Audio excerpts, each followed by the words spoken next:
నేను దేని గురించి భయపడ్డానో సరిగ్గా అదే జరిగింది. Sarcoma lympho of the intestine.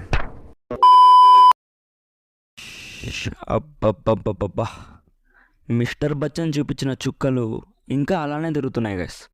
ఇది 90 mm రాడ్ కాదు, 6999 mm రాడ్. మిస్టర్ బచ్చన్ అని కాకుండా మిస్టర్ రాడ్ అని పెట్టుండాల్సింది. అస్సలు బాలేదు గైస్. థియేటర్కి వెళ్ళి చూస్తా అంటే ఇక ఆ దేవుడే మిమ్మల్ని కాపాడాలి. హరీష్ శంకర్ గారు ఒక ఇంటర్వ్యూలో ఒరిజినల్ రైడ్ మూవీ లాగే సీరియస్గా తీస్తే మనోళ్ళు చూడరు, మనోళ్ళకి మసాలా కామెడీ సాంగ్స్ కావాలి అన్నారు. సార్ 2010 నుంచి బయటికి రండి సార్, ఇప్పుడు తెలుగు ఆడియన్స్కి కంటెంట్ కావాలి. ఇలాంటి రొట్ట సినిమాలు అయితే అస్సలు కాదు. నిజంగా ఒరిజినల్ మూవీని పిన్ టు పిన్ కాపీ చేసి తీసిన బ్లాక్ బస్టర్ అయ్యేది. మాట్లాడదాం, డీటెయిల్గా మాట్లాడదాం. సింపుల్గా స్టోరీ ఏంటంటే, ఒక ఐటీ రైడ్ వల్ల సస్పెండ్ అయిన ఆఫీసర్ని కొన్ని రోజుల తర్వాత తిరిగి పిలిచి ఒక బిగ్ షాట్ ఇంటి మీద రైడ్ చేయమంటారు, అంతే. ఈ స్టోరీ తప్ప మిగతాదంతా చూపించారు. సినిమాలో ఒక డైలాగ్ ఉంటుంది, హీరోతో పాటు ఉన్న ఇంకో ఆఫీసర్ అంటాడు, నామ్తో సునా హోగా కాదు సార్, నామ్తో బద్నామ్ హోగా అని. అంటే పేరు వినే ఉంటారు కాదు సార్, పేరు చెడమింగారు అని అర్థం. ఈ మూవీని ఒక్క లైన్లో డిస్క్రైబ్ చేయాలంటే ఈ లైన్ వాడాల్సి వస్తుంది గైస్. నిజంగా మామూలు టార్చర్ కాదు.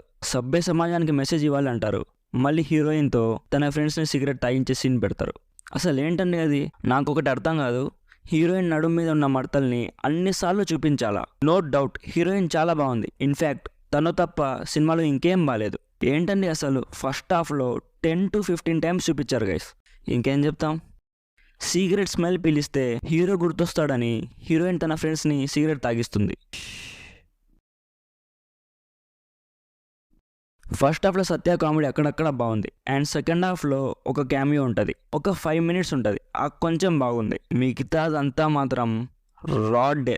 ఇంకా ఈ మూవీని థియేటర్లో చూడాలనుకుంటున్నారంటే ఇక మీ ఇష్టం గైస్, నేనైతే ఇంకేం చెప్పను. సో ఇది guys mister Bachchan review. Video నచ్చితే లైక్ చేసి మన ఛానల్ని సబ్స్క్రైబ్ చేసుకోండి. Thank you so much for watching. Bye bye. జై హింద్.